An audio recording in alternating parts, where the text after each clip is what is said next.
Hi! So today's video is going to be for my classical literature lovers or amateurs. You can be at the beginning stage of your classical literature reading journey or in the middle of it, or maybe you're advanced. It doesn't matter. I felt like for this week it would be a really useful topic to just talk about 21 facts about 7 pieces of work that actually fall under this category, and basically have 3 facts per each. Also, complete disclaimer, I have a cold and I had to film the video without using my voice and then I had to do a voiceover, so it's gonna be a voiceover kind of video, just so you know. But nonetheless, I hope you enjoy, and let's get into it.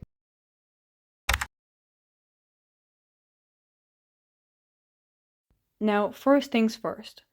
Before its actual publication, Wilde included a preface in the manuscript that explained his artistic intentions behind writing The Picture of Dorian Gray. And in this preface, he defended the book against some anticipated criticism and he clarified his views on both art and morality. However, under pressure from both his editor and his publisher, Wilde ultimately decided to remove the preface before the novel properly went to print. The original preface was lost for so many years until it was finally rediscovered and published separately in later editions of the book.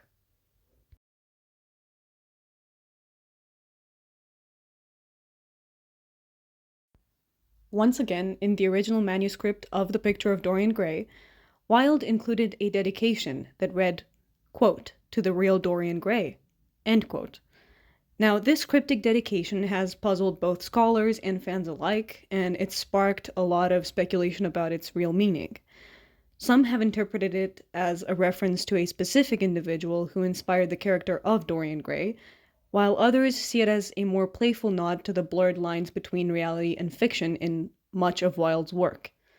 Now, regardless of its interpretation, the dedication adds an intriguing layer of mystery, and it also adds to the novel's publication history.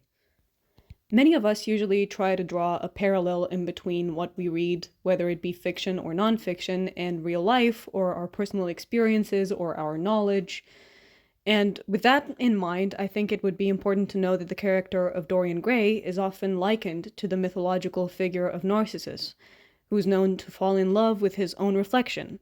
However, Wilde's inspiration actually extends beyond this well-known myth.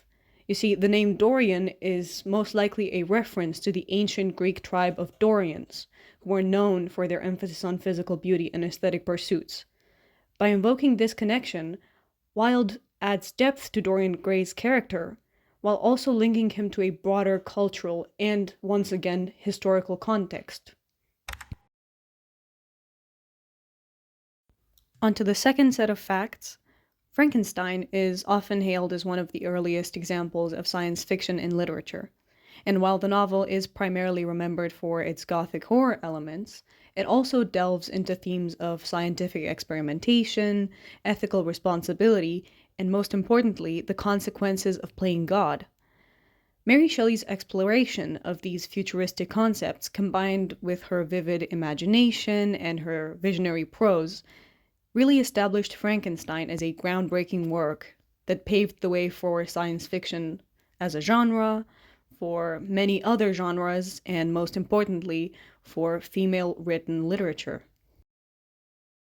A really interesting and fun fact about Mary Shelley's masterpiece was that it was actually born out of a challenge that was issued during a rainy summer in Switzerland.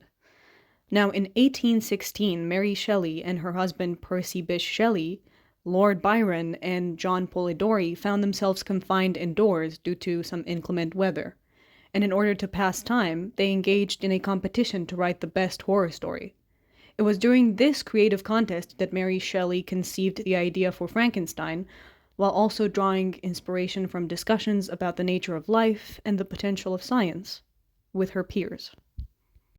Another more known fact is that when Frankenstein, or as it was called back in the day, the modern Prometheus, was first published, it was anonymous, and it was in 1818, and its authorship was shrouded in mystery. Now, the novel's title page bore no mention of Mary Shelley's name, leading many readers to speculate about the identity of the enigmatic author. Some attributed the work to her husband, Percy Bysshe Shelley, or even to Lord Byron, and it wasn't until the second edition of the novel in 1823 that Mary Shelley's name was officially associated with Frankenstein, really cementing her legacy as the creator of one of the most enduring and influential works of literature. On to a cult classic. While the title Pride and Prejudice seems quite straightforward, it actually carries deeper meaning when considering the novel's themes and context. You see, in Austen's time, the words pride and prejudice were associated with the moral failings of society.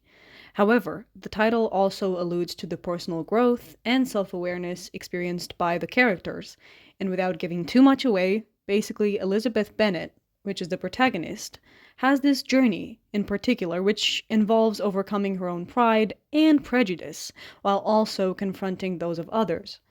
Thus, the title basically serves as a subtle commentary on human nature and societal norms. You probably know the saying that it takes a village to raise a child. Well, Jane Austen's family played a significant role in the development of Pride and Prejudice. Austen's father, Reverend George Austen, actually encouraged her writing endeavors and supported her literary aspirations. Additionally, Austen's sister, Cassandra, served as her confidant and critic, offering feedback on drafts for the novel. The collaborative nature of Austen's family dynamic not only facilitated her creative process, but also enriched the depth and authenticity of her characters and relationships. Kind of interesting to look back on now, before Pride and Prejudice took its final form as a narrative-driven novel, Jane Austen initially conceived of the story as an epistolary novel, basically written in the form of letters exchanged between the characters. So in the early drafts, the novel explored the romantic entanglements and social dynamics of the Bennet family through correspondence. However, Austen ultimately abandoned the epistolary format in favor of a more traditional narrative structure, which kind of allowed for greater depth of characterization and storytelling.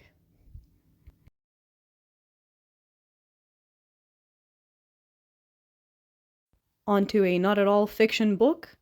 Virginia Woolf's experiences at Newnham College, one of the two women's colleges at the University of Cambridge, significantly influenced the ideas presented in A Room of One's Own. Woolf delivered a series of lectures at Newnham and Girton colleges in 1928, which formed the basis of this essay. The lectures were initially titled Women in Fiction, which was pretty self-explanatory, but evolved into a more expansive exploration of gender, creativity, and literature found in A Room of One's Own. Now, onto a tiny spoiler alert, though there isn't much of a plot. One of the most memorable scenes in A Room of One's Own is when Woolf imagines herself walking through the grounds of Oxbridge and attending a fictional dinner at a men's college. Now, this scene was inspired by Woolf's own experiences of exclusion from academic spaces that were usually dominated by men. By inserting herself into this imaginary scenario, Woolf underscores the disparities in access and opportunities faced by women in the academic and the literary worlds at the time. In classical nature of the time, despite Woolf's stature as a prominent writer and thinker, A Room of One's Own faced challenges in finding a publisher. You see, several publishers rejected the manuscript, citing concerns about its controversial subject matter and its unconventional format. Eventually, the essay was published by the Hogarth Press, a publishing house co-founded by Woolf and her husband, Leonard Woolf. Its publication marked a significant milestone in Woolf's career and solidified her reputation as a leading voice in feminist literature and criticism. This book is rather a hit or miss in the classical literature world, but before settling on Wuthering Heights, Emily Bronte's novel was titled Heathcliff. It was only upon the advice of her publisher that Bronte changed the title to the now iconic Wuthering Heights, which refers to the name of the farmhouse where much of the novel's action takes place. This change not only highlights the significance of the setting, but it also adds to the novel's atmospheric and evocative tone. Many books go through a gray timeline. So, despite its eventual status as a literary classic, Wuthering Heights was initially met with mixed reviews and modest sales upon its publication in 1847. Critics of the time found the novel's dark and brooding characters, unconventional narrative structure, and themes of passion and revenge to be too intense and way too disturbing. However, Over time, Wuthering Heights gained recognition for its bold experimentation and its profound exploration of human nature. For quite a long time now, there has been a speculation among scholars and literary enthusiasts about the extent of Emily Bronte's involvement in the writing of Wuthering Heights.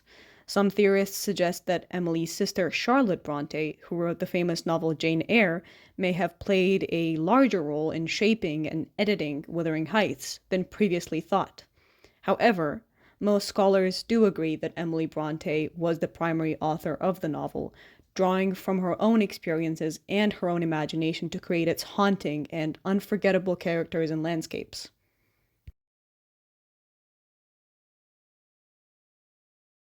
Onto a much older classic, the Decameron is renowned for its innovative use of the Italian vernacular, or common language, rather than Latin, which was more commonly used in literature at the time of its publishing.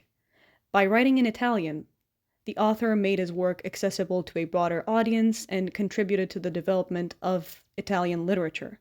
The Decameron actually played a crucial role in popularizing the Tuscan dialect, which later became the basis for the modern Italian language that we know today. The Decameron is set against the backdrop of the Black Death, a devastating plague that swept through Europe in the 14th century. The author experienced the effects of the plague firsthand in Florence, where he witnessed widespread death and societal upheaval. The themes of plague and everything else permeates the stories in the Decameron, serving as both a backdrop and a catalyst for the characters' actions and reflections on life, love, and morality. The structure of the book is quite unique for the time, as it is structured as a collection of 100 tales, each told over the course of 10 days by a group of young people sheltering in a secluded villa outside Florence. The tales are framed by a prologue and an epilogue, which provide context for the storytelling and offer insights into the characters' motivations and relationships. Boccaccio's intricate narrative structure allows for a diverse range of stories, encompassing genres such as romance, comedy, tragedy, and satire, making it a very complex book. Also, don't tell anyone, but it was one of the first books that I read mentioning the deed, if you know where I'm going.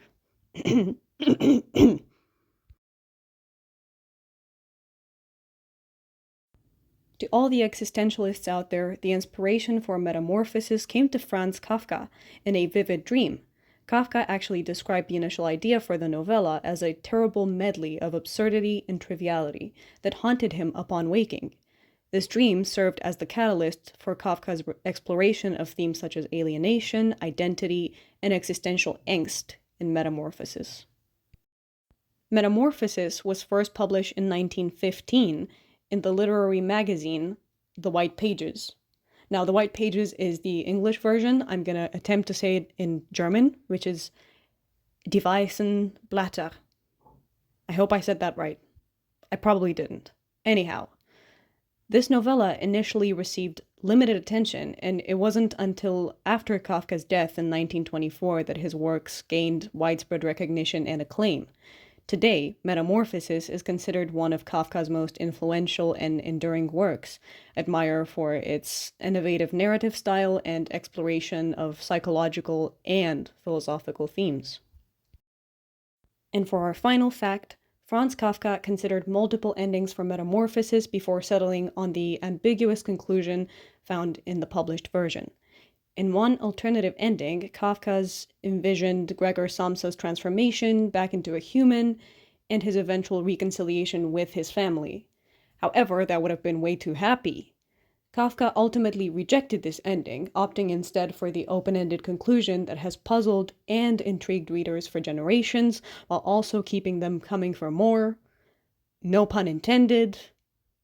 And with that, I think we're done with the facts, my friends. Hope you enjoyed, and I hope to see you again. I hope you found this video interesting. I hope I added to your random knowledge. Now you can impress your friends with completely out-of-the-blue facts about certain books, and they're just going to be amazed at your knowledge. You can just drop them in normal conversations, and you're going to look way more intelligent. I also recommend adding some glasses, and you're good to go.